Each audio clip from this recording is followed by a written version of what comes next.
the sale, that end point, that's when I've got very, very frustrated. And I think when you're in e-commerce or when you're in services, I think e-commerce, it's relatively easy to measure that because you can see the transaction. But then if you work for a retailer, a lot of your transactions walk into store. How do you capture that? And likewise with servicing, it's an offline transaction. How do you capture that? And I think once you can start tracking sales, your mindset changes. Mine did. When I first got involved in marketing, it was the colouring in squad, as you mentioned. Sue Whitehead was my first boss. She was brilliant. But we were more brand led, if you get what I mean. We were more brochure led. And I think, like I said earlier, we've become more measurable as an industry because you can measure it. But it is that for some people, trying to track sales is so damn difficult. Yet, if you can just use AI to scan your calls, and bear in mind, most of your sales probably do come through the phone line for most businesses, being able to see that real live data. Because even if you go into branch, they'll remember the last call or they'll remember the last customer. They won't remember the 5, and they'll remember the worst one. They won't remember the best one. And because you're that one step removed, it was always a big frustration of mine. And that's why when I set up eSales Hub, I wanted something that's measurable, and I wanted something that was very visible, transparent to the customer so that knew what was going on. Because, I've worked with companies before where there isn't that transparency, where, well, you're getting loads of clicks. Yeah, but it's not sales, and I get paid to drive sales. I don't want clicks, or, those famous emails. I can get you to number 1 of Google. Yeah. But I don't want to be there. So for me, it really is. You are very measurable nowadays, in marketing, and therefore, if you can measure down to sale, then you've got one hell of a bunch of ammunition in your arsenal to actually drive your marketing strategy moving forward, and also go home at night knowing you've done a damn good job.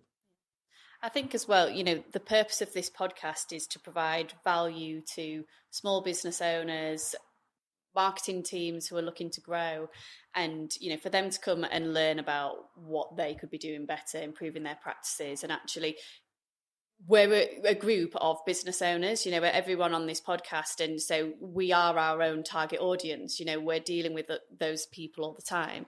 And actually, I think you can fall into the trap of, absolutely, revenue is my number one. Like, that's all I'm interested in at the moment is revenue. But then you do get into, in the marketing agency environment, dealing with customers, of getting tied up in all these metrics, and other things to report to them. Whereas actually, this company over here is probably just as bothered about revenue as I am. So if I can demonstrate that, is there really much value in these other tools? And, I think, well, it would be good to go around the group and just see that as well. But certainly for anyone listening, to start thinking about, if we've been through putting a marketing strategy together and all the other metrics, to actually get it down to what's important to you and how are you going to measure that one thing. I mean, Anush, what's your most important metric? What are you measuring? My own success. First of all, of course, it's revenue. I will not lie. But the second one is seeing my customers' success, because whenever I see that they are actually succeeding by using the videos we are creating, I'm getting really, really happy. I can't say even, because it's like my own products. I'm not like putting my even higher in this case. And what about you, Manny? It's two ways I look at it. First, from a selfish bubble perspective, it is revenue. How is that increasing? We have our targets for the year, but also for me, it's number of clients as well, and quality clients. I don't want to be just working with anyone. I want to be working with people that are aligned, like we've just talked about this whole podcast. Know who their audience is, know what they want to achieve out of their actual marketing goals, so that we're all both on the same page from the beginning. No matter what that is. And on the second bit is we have our own dashboards that we create for clients, and they're fully customizable. And before we set it up, we say, what is that goal that you want to achieve? Is it sales revenue? Is it number of orders? Is it number of new customers? Is it leads? Is it booking appointments, etc.?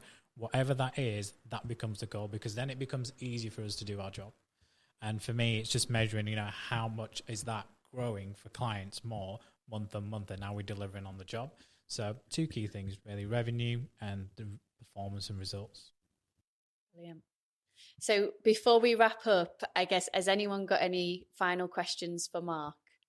other than making me now think I've got to spend 10 minutes of my life pretty much every now looking at my results. Every 10 minutes, 10 not minutes. 10 minutes of your life. Yeah, every 10 minutes. Hey, it gets addictive. Be careful. Ruins relationships. Yeah. Ruins relationships.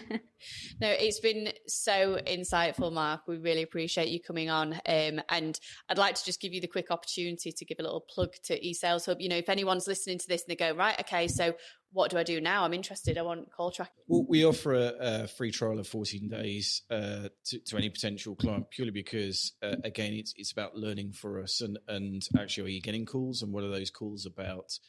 So if you log on to our website, eSalesHub.ai, click the free demo button, you can register. We can get set up literally in a couple of hours. And generally, it takes about 48 hours to actually learn what's happening about your business and where you can make improvements. But we'd be delighted to offer that to your listeners.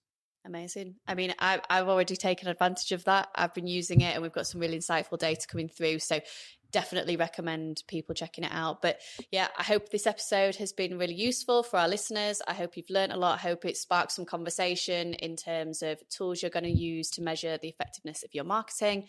And thanks once again, Mark, for joining us. Thank you, Anush. Thank you, Manny. And we will see you all again soon. Thank you. Bye. Bye. Bye-bye.